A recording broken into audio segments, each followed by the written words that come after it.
Reliance Corporate Advisory diverted another 1400 crores to intercorporate loans. Yes Bank, I mean, you would have seen a lot of this ED and CBI broga about how they have finally gotten down to just this bit. How Yes Bank and Vasu Bhavnani, Vadhavan, DHFL and others lent them money. It was a quid pro quo. You sort of lend me, I will lend to you. And I was seeing some media report today about how Anil Ambani, CBI or ED is alleging that Anil Ambani had a personal meeting with Yes Bank when nobody was present. The Yes Bank promoter, Mr. Rana Kapoor. Of course, it's unconfirmed. I've just read a media report about it. What is the Vadhavan connection? If you remember, in 19 we broke the DHFL scam, and which led subsequently to the arrest of the promoters down the line and subsequent CBI and ED proceedings against them. There was a quid pro between the ADA group and the Vadhavan brothers of Diwan Housing. Loans extended, loans received, never repaid. The loans, so you give me loan, I will give you loan, and none of the Anil Ambani companies ever repaid these loans. So which was the understanding between them? Outward flow with to Vadhavan Holdings 90 crores, RCFL to Vadhavan Holdings 195 total extension, and then of course Kunj Bihari, these are all ADAG companies. Reliance Capital. Now Reliance Capital was also a listed entity and it owned several other Reliance companies. Represents one of the largest corporate total NCLT claims outstanding dues was about 26,000 crores. Approved bid by NCLT, which finally IndusInd Land International acquired for about 9,861 crores. Losses to public sector banks of nearly 16,000 crores, and the ultimate beneficiaries of the scheme were ADG companies. Now this is a bit of a Hollywood connection that we found. If you remember, he invested big in Hollywood. Steven Spielberg was making movies from him in a 50-50 venture in Hollywood, etc. etc.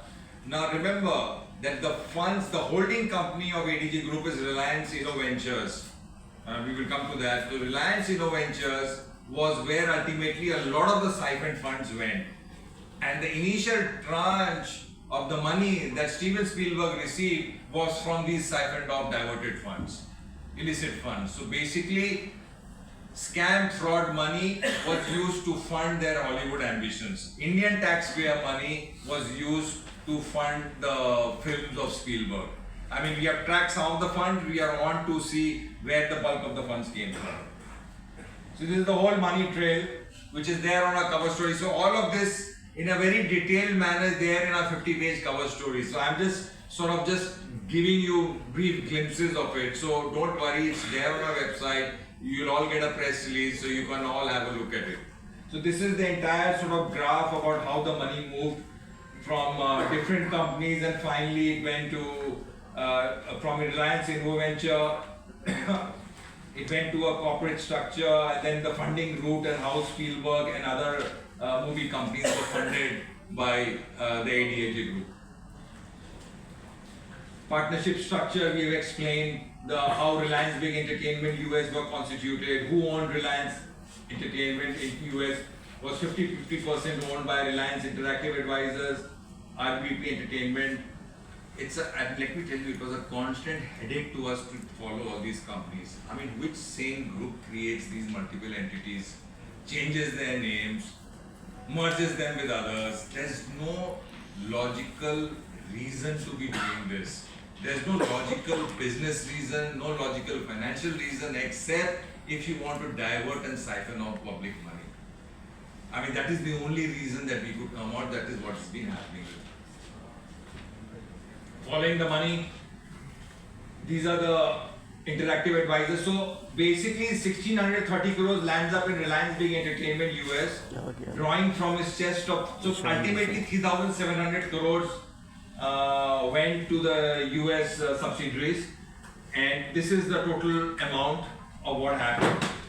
And from this kitty the entire money went, and basically 16, so that whole money, if we get, we will explain further, the offshore empire, how they created this Hollywood thing. Indian operations, there were about 12 entities. United States 14 entities, United Kingdom 54, Singapore another entity. So now basically what had happened is when you send money outside for business purposes, you are supposed to file an annual performance report with the RBI. So what these companies are doing, they are sending money for making films and they're declaring it most of the loss in the 1 or 2 years of sending the money. Now, commonsensically, I mean, I'm just a layman's perspective to it. When you make a movie, it's over a period of time, 4 or 5 years, that you know whether you are getting the money back or how much money, whether there's a loss, because there's a gestation period of making a film, there's a gestation period of it going to the market, there's a gestation period of the funds coming in, etc., etc. But they were sending the monies and they were declaring losses nearly simultaneously. So this is something and we don't really know because they haven't answered our questionnaire whether they did file annual performance reports with the RBI. And we cannot really access a detailed profit and loss balance sheet from Steven Spielberg's company in the US. It's just a simple page. It doesn't tell us how the monies were spent, how these massive monies were spent. And let me tell you, a lot of these monies was siphoned off money from the public money from India, siphoned off money from the banks. Like we all wonder where the money went. The money went in yachts, the money went in making Hollywood movies. I mean, dreaming up, living a lifestyle which none of us can aspire to, and this is how the money went. Some of the money went. We really don't know where the bulk of the money went. But this is what we managed to track down. Now we come to a very, very interesting case. This is the initial, which I told you, $1.53 billion, dodgy foreign deals that have been happening. So a person called, let me just tell you and then you can go through the slides. There was a company was opened in July 2006, Reliance Projects Pte Limited in Singapore by somebody called NG Garcian. It could be a Singaporean citizen. It was a US $1 company. US $1 company. Immediately within 6 weeks, around 6 weeks, the ADAG group comes to know that somebody has opened a company in Singapore by the name of Reliance. So they say, no, bad boy, you cannot do this. Very, very bad boy. So the bad boy says, okay, sorry. What I will do is, I will give the shares of this company in your custody till the name is changed. And once the name is changed, you give it to an entity called Polak, and Polak will tell you who to give the shares to. So ultimately the shares came to be owned by a company called ME2, and the company name was changed to Emirates. The company which was Reliance Pte Limited changed its names to Emirates. Now strangely one morning, there's a next gen company and Emirates raises through loan of $750 million from next gen. The company is still owned by a certain Mr. Sian. Reliance is only the custodian. Suddenly $750 million comes in that company, and $750 million the same day comes to next. It remits the entire money to AAA Sons Enterprises in India, and AAA Sons Enterprises further downstreams it to AAA Facilities Solutions. The 4 entities and then from AAA Facilities it further goes to 4 other companies, and then from 4 other companies it goes to Reliance InnoVentures. So the holding company of ADAG Group. So we have brought you a chart of how this emits. Reliance PT, it goes to AAA Sons, then AAA Facility Solutions, then it goes to 4 other companies, the amounts that moved, and finally it comes to Reliance InnoVentures, the holding company. Now, your company which became Emits, which remitted to AAA Sons, all of you know there's a FIRC certificate that the Reserve Bank of India issues, Foreign Inward Remittance Certificate. So obviously, AAA Sons would have given the Emits you would have issued a foreign inward remittance or whatever the bond, it came in the bond of preference shares, etc., etc. Emits which gave $750 million to AAA Sons, has disappeared, is dissolved. These 4 downstream companies have merged and they have also disappeared. Only the beneficiary survives, which is the ADAG Group's Innoventure. So the money ultimately is there in the ADAG Group. Only the ADAG Group is enjoying the money. Who has given the money, why they are giving the money, we don't know. But nobody is questioning where this $750 million disappeared. Why did it come? Why did it end up with ADAG Group? Of course, the Disappearing Act, and all these are AI generated images, caricatures, so to speak, of the modern digital age. So as I said, MX is dissolved, the subsidiaries merged, and the trails were erased. Basically, he's removing the loop of how the money moved. Of course, let me tell you, the money moved here on the pretext of going to the Dadri project, which was a power plant in India. So it came on the pretext of Dadri, but end use was changed and something else happened.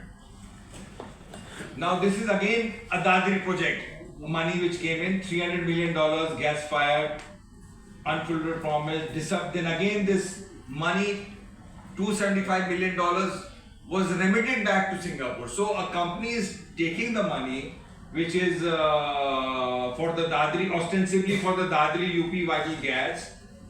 The project never materializes. So the reason that we have showed for foreign FDI remittance is Dadri project never happens. So the money goes back to a Reliance subsidiary in Singapore, and then it is sort of provided for and written off, so to speak. No, and this business and the Singapore cell entities, no business. Ownership is 100% RNNR, which is a Reliance group company, funds written off. The entire 275 was provided for in the year 1890. Now, external commercial borrowing diversions. Iran infrastructure diverted substantial portion of external commercial borrowing meant for the rivers. Another 300 million came in November 2006. It was diverted in a similar. First, it was deployed as liquid funds in Reliance Mutual Fund. Then siphoned off to Gorok Ventures, a BVI-based company. So first of all, end use was again something Dadri project. The fund was not utilized in the end use. What purpose for which the funds were raised? So you lied to whoever you raised the funds from. Funds were not used there. Then it was deployed in Reliance Mutual Fund, which itself is a FEMA violation. And then siphoned off to a BVI company. And so again, as I said, 300 million invested in Reliance Mutual Funds, ECB. Then there is another 150 million to external commercial borrowing, which again, all of it was sent, entire 500 million was sent back to Gorok Ventures. So in a shady BVI company. And later this shell company rebranded itself as Reliance Infra Projects. A cosmetic change. As you could see, this changing names and mergers is a Reliance ADAG trait. It's a sort of a DNA. So this diagram explains to you the entire process by which how the funds moved, which you can access on our website. So obviously there has been a colossal systematic failure. Now I've been nearing the end of our slides of protecting public interest. The RBI leniency towards the ADAG group. I mean, if you are looking at the 750 million transaction, the entity which has remitted the money, the entity has disappeared, 4 downstream companies have disappeared, only the beneficiary. So the RBI finds nothing wrong in that. I mean, it is stupefying for me. Enforcement Directorate, CBI, serious fraud investigation, which have just recently gotten after the Bank of Baroda audit report came out in 2020. So what were they doing for 5 years? It was only pursuant to a certain point that they even after the audit report came out claiming that this fraud had been committed, no FIR was registered. It was 4-5 banks saying that these loan accounts are all fraud accounts. It's not Cobra Post saying that. We are just piecing together how it all happened. Obviously, the pattern is protect the powerful. I mean, the agencies have just now gotten the act, so I hope they take it to a logical conclusion. So where is the money? Where did the money go? We identified some of the money, where it went, yachts, Hollywood dreams, etc., etc., and we have traced it back to the holding companies. Now let the agencies come up and tell us how this, where did the money go? You know, we don't have access to bank statements, we don't have access